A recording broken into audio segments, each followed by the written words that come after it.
Today we're going to talk about the Samyang 35mm f1.8 lens for Sony. It's pretty good.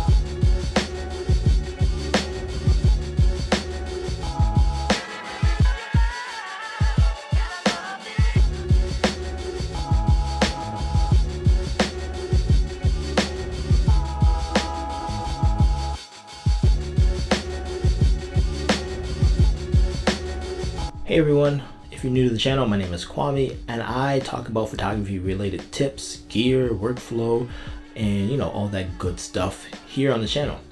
So today we're talking about this here, one of my new favorite lenses, if not my favorite lens, the 35mm f1.8 from Samyang. Now, when people ask me which lens they should get, I always tell them the first one to get is a 50mm lens, right? And after they've used it for a while and they say, hey, what's the next lens I should get? I ask them, what do they think of the 50mm lens? If it's, too wide, then I say, try an 85mm lens or get find a 28 to 200 and you could use something like that.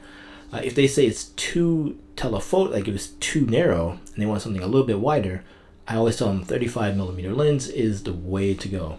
Now it's been the lens like street photographers like to use, 28 to 35. It's that classic looking lens. It's now probably my new favorite focal length. I used to think the 50mm lens was like how the human eye could see, but I feel like the 35 is what I like looking at most, like that focal range of 35mm. Right now it's $349 on Amazon, and that is a great price for this lens. Again, it's a 1.8 aperture, so it's really nice. It is weather resistant. I shouldn't say water, it's weather resistant. When you look at it on the A7 II, it's not a huge lens, right? It's not going to fit in your pocket or anything, but it's not a huge lens. And you can see, this is the filter thread. So if you want to put filters on there, again, not a huge lens. It's not a heavy lens. It's a really good lens, and there's not much bad I can say. However, there's one thing I can say. Every now and again, I don't know why, for whatever reason, the lens will just pop itself into manual focus mode, and the only way I've been able to get it out of that is to turn off the camera, take off the lens, and like literally just do this real quick and then put it back on. Now it's fine if I'm like in the house or in the car or something like that, but if I'm out in nature or at the Great Sand Dunes or at my kids' playground or something, yeah, that's a little risky, and I don't want dust or sand to get in there. So I don't know what that is. It could need a firmware update. I haven't checked or anything like that, but there is that. Again, it doesn't happen all the time. It happens maybe, I think it's happened twice since I've owned it, and I've had it since July. So yeah, there you go. I think Samyang makes really good affordable lenses.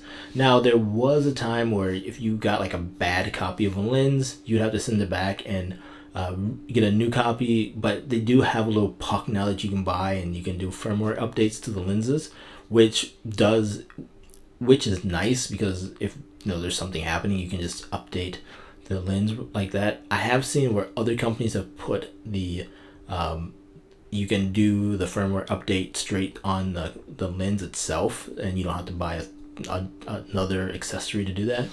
But yeah, overall I really do like Samyang. I know they're not Tamron, Sigma, or any big company, third-party company, but they do make quality products. You can see here again by the pictures, they're absolutely tack sharp. I'm not worried about any of these. So if you're looking for a new lens and you'd like something a little bit wider than a 50mm lens, I highly recommend the 35 f1.8 from Samyang. I will have links down below to where you can pick up this lens, this other lens, and gear that I use that's on my website.